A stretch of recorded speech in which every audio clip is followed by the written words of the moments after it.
This week, the heads of some of the largest oil companies in the entire world were testifying before Congress, and the topic was misinformation. And indeed, we got it, including at that testimony. It turned out they could find ways to misinform us even when they were sort of technically telling the truth. So they suggested that there is a long-term need for oil and gas, but they do claim to believe in anthropogenic climate change, and they said that fossil fuel emissions contribute to global heating.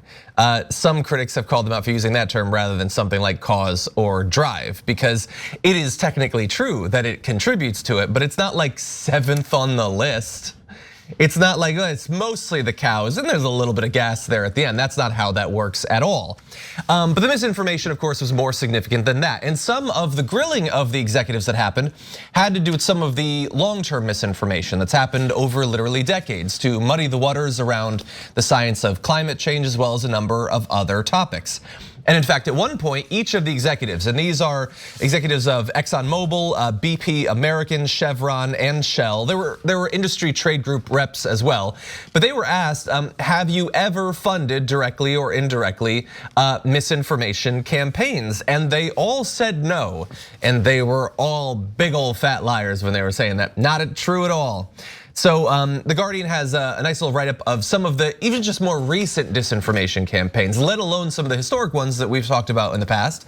So for instance, for years, Exxon has been spending millions of dollars to run ads about its investments in algae fuel, even though it has spent very little on the actual research, and it has no plans to bring the product to market. It's the sort of thing that you can put in an ad during the Super Bowl or on MSNBC, and it looks like they're looking beyond oil. In fact, BP likes to call themselves beyond petroleum, like they're looking beyond it, but they're not acting like they're looking beyond it.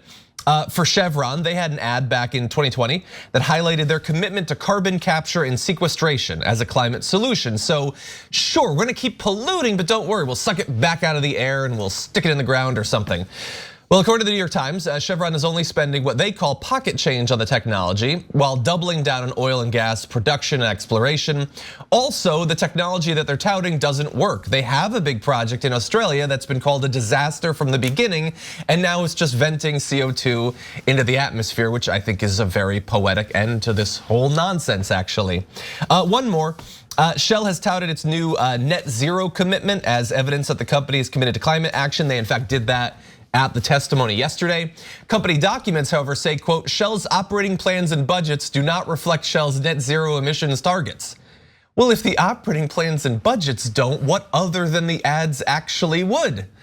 Now, there's a lot more misinformation where that came from, but that's a little teaser for you, some appetizers of misinformation. What do you think about this? I know we showed some videos of them being grilled yesterday. Yeah, so Katie Porter did a great job with this yesterday.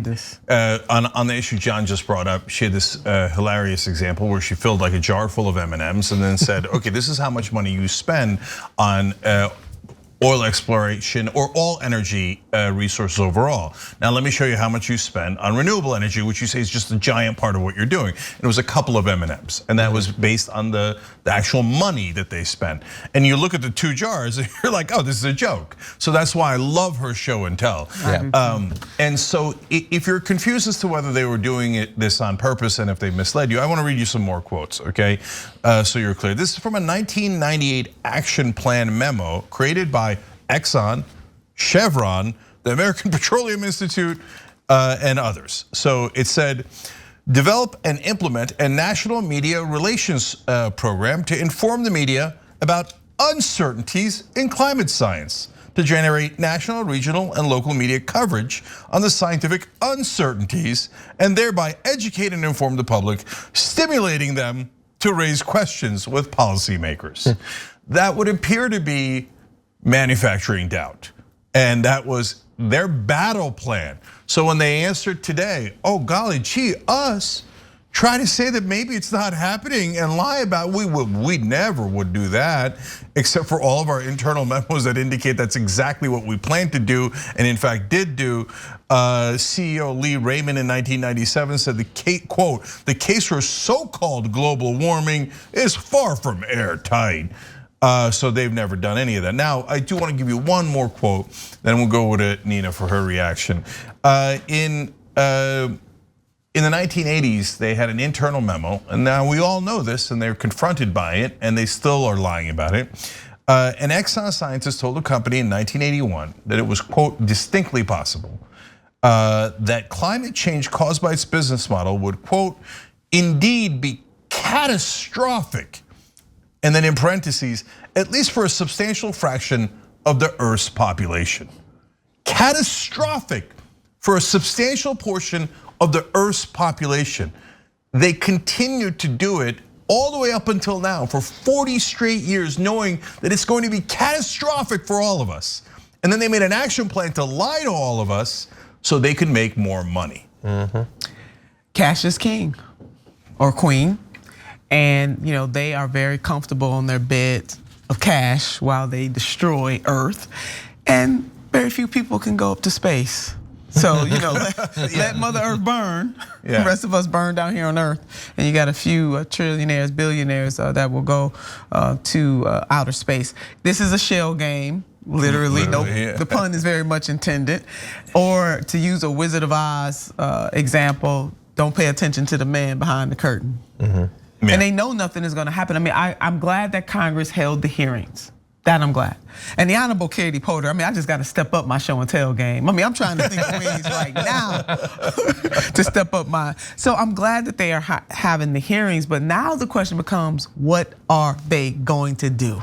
Yeah. So we took one step in that direction today, and it was a positive step. And I want to address the cash point too.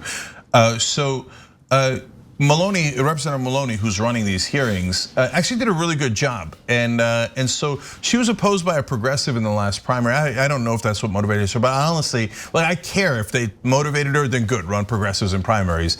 But I care that she's doing the right thing now. So great, that's wonderful, right? And so she's brought these folks in, which we should have brought in a long time ago, but again, I'll take it. And she said, okay, now we're subpoenaing you guys because you're not being dishonest. We're asked you for documents. And you're not giving us the documents. This is not optional, so here's a subpoena for all of you. We come bearing gifts too, okay? You get a subpoena, you get a subpoena, you get a subpoena for all those oil executives that showed up. And that's what, again, we should have done this decades ago. It's telling that we didn't do it decades ago, but finally, Democrats are saying in Congress, yeah, no, you're gonna have to show us your internal documents about how you lied to us, why you lied to us, how much money you made lying to us. Because remember, guys, we're paying all the costs. So they make the money, they make the profit, and they take it home. And they say, oh, climate change costs to the tune of potentially trillions of dollars. You guys pay that, taxpayers pay that. Why am I paying for the cost of your business? Those are good questions that we could find out through the documents. Now, the other thing I wanted to say about cash, John, is the Republicans throughout the hearing, of course, all they did was defend the oil executives. And they kept apologizing to them. And it makes sense, one of the guys from Louisiana is like, oh, well, Louisiana is devastated by climate change and the true storms, etc. And he's like, but we're making money. And he said, well, why would we stop making money? Wait, who's we? We're not making any money. But he is, by the way, he got paid nearly $1 million from fossil fuel companies in campaign contributions, otherwise known as bribes. Yeah, and making money as your state is flooded isn't like a noble pursuit. Like on the Titanic, the band kept playing, but it wasn't for tips. Like that's not what they were doing, but that's the thing that's worst about this. We know that the effects of climate change are gonna be unequal and that people who are already worst off are gonna be hit the hardest. And along the way, we're beset on all sides by a variety of different groups that are allowing this to continue happening because they're all making money. The companies are making money from not having to change their way of business. The politicians are making money in terms of donations as well as being on their boards afterward. Some of the politicians are just directly making money, like Joe Manchin, like he doesn't care about any of this. He's making bank right now. And the media companies, many of them also have BP ads. Even though nobody watching MSNBC can just go and buy a barrel or anything, for some reason there's still ads for BP. So everybody's making money. There's no action, even when we deliver the White House, the Senate, and the House. We'll talk about cinema supposedly doubling down on doing something about climate change, but it certainly doesn't feel like that. All that, despite all of that, I'm glad that they're doing the hearings, if only so that we can convince more people of what needs to be done. I found some evidence, Vice was talking about the results of a poll that asked people whether they believe that humans have committed to climate change, were the reason that it's happening. And in particular, are oil and gas companies responsible for it? And a majority, like 60%, say that they think that oil and gas companies are. 83% of Democrats, just 27% of Republicans. But when you tell them about, for instance, what Cenk was talking about, that they've had the research for decades, they purposefully lied to conceal it, you get those numbers even higher. About 7 points more for pretty much every group, actually. Overall, the Democrats, even the Republicans go up. Looks like 9 points there when you reveal to them that these corporations have been lying to them. Now, unfortunately, it's just sort of a silver lining to show polls like that. The idea that, well, if we get more people to believe this, that'll matter, would be true in a functioning democracy. Unfortunately, we're broadcasting from America, but it's something at least. The ship will go down with a lot of people knowing what's going on at least. I mean, you really make a really good point, John, about the fact, we want to believe that that knowledge is power. And it is power, but how we act upon that knowledge really is the real power.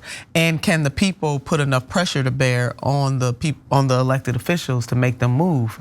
It doesn't seem as such that we can make them move. So then what makes them move? Well, we gotta get more different people to run for office. Because if they were moving on behalf of the people, things would be a lot different in a whole bunch of categories. So in fact, we're now in the middle of a bill where we're discussing climate change, right? So the reconciliation bill, and it got gutted. The most important climate change provisions were taken out. Why were they taken out? Is it because the majority of Americans don't think that there's climate change or the government needs to take action? No, the poll that John gave you is one of dozens of polls that show, and not only that the overwhelming majority of the country thinks there is climate change, it's man-made, and the government should do something about it, but actually when you go to younger Republicans, even they agree, right?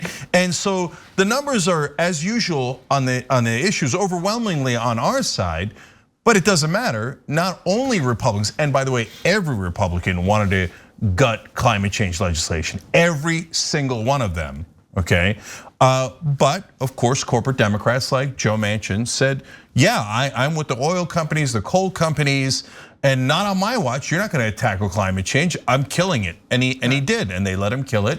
So greed and corruption still wins. So that's why I get a little frustrated sometimes when we go like from good people and they mean well, and I want them to be active. I love that they're active, but thinking that hey, if we do a rally and we'll get public attention. We already won. The public totally agrees with us, right? The reason we're not winning in action is because politicians take corporate PAC money. And as long as they take corporate PAC money, we're never gonna win in Congress. Look, I've said this stat 1,000 times on federal background checks on gun control, 97% of Americans agree with us, and we still don't have it. It isn't the popularity, it's the politicians. And if they continue to take bribes, we're screwed. And look at the greed that it creates. So John used the Titanic example, which then it made me remember the World Trade Center example. So the second tower, there were people that were ordered back to work after the first tower got hit. They said, don't worry about it, in all the loudspeakers. And I remember the story of this wife that comes down, there's a manager, her husband happens to be in the same building, they're in different companies. She comes down and he's like, I was told that we have to go back to work and I'm telling my workers to go back to work. She said, I will divorce you unless you come down right now. Saved his life, everyone else on that floor died. What good was it to make profits for an extra 5 minutes when you're about to die? Yeah. And that's what the analogy is for the whole planet. That's right. And these guys and the Republicans and Joe Manchin are saying, well, we got to make more money for 5 more minutes before the planet explodes. Because SpaceX, I mean, that's where they going. They really don't give a damn. I mean, that's just what this comes down to. Yeah. They don't. And guys, you can actually be against greed. I know it seems like, like in Washington, it's impossible that you could be against greed. Everybody's going to take the money, right? No, Chevron once offered to do advertising on the Young Turks and we said no. See there, boom. That wasn't hard. You could have at least asked me, honestly. And by the way, just to be absolutely clear, I'll give you one last fact. Just 20 fossil fuel companies create 1/3 of all of the climate change in the world. So are they a contributing factor? No, They are the factor. They are the factor. Yeah. They're the largest factor. Can I add one more bit of bad news, some breaking news today on this? So, we've basically won on the public. Not everyone believes, but we're a stupid country. Not everyone's going to. We need to win in Congress and we need to win the Senate on climate change, and that is very difficult. We are very close, but it's super difficult. Then, after that, after we get that and we get the president too, he's willing to say that he believes it and he cares about it. We also unfortunately have the Supreme Court because as we've said many times over the past few years, if you give a supermajority to conservatives on the Supreme Court, bad things will happen for a very, very long time. And so, breaking news today, Supreme Court agrees to consider limiting EPA's authority to curb greenhouse gases from power plants. We'll hear appeals from coal mining companies and Republican-led states. And I thought, well, that's bad. And then I saw an update to it. Turns out not just the EPA's authority, SCOTUS has agreed to take up Congress's constitutional authority to delegate to the EPA the power to regulate greenhouse gas emissions. So in theory, if we ever do get enough senators and congresspeople, they might no longer have the constitutional authority, according to conservatives, to ever do anything to limit these emissions. In 1971, Lewis Powell wrote a memo saying that corporations should take over the government, and one of the most effective ways to do that was to take over the Supreme Court. Richard Nixon then put him on the Supreme Court just months later after reading that memo. They've taken over the Supreme Court. The only way to fight back is through an amendment. Wolf-pac.com. If you don't get the money out of politics, you're never gonna be able to overrule the Supreme Court. The only thing that could do that is the Constitution. So pass an amendment, otherwise, they're gonna drive us to extinction. Yeah, no, it's an absolute power corrupts absolutely, and this is what this is an example of. And then also, elections have consequences. Yep. Any old blue just won't do. Yep. If you thought Joe Manchin was gonna be on your side just because he's a Democrat, you were wrong. That's right. On the other hand, if you thought voting for a Republican in the general election was a good idea, now we have a 6-3 Supreme Court, so you were wrong. That's right. The correct answer is primary corporate Democrats with progressives who don't take corporate PAC money and then fight like hell to get a constitutional amendment. Thanks for watching The Young Turks, we really appreciate it. Another way to show support is through YouTube memberships. You'll get to interact with us more. There's live chat emojis, badges. You've got emojis of me, Anna, John, JR, so those are super fun. But you also get playback of our exclusive member-only shows and specials right after they air. So all of that, all you gotta do is click that join button right underneath the video. Thank you.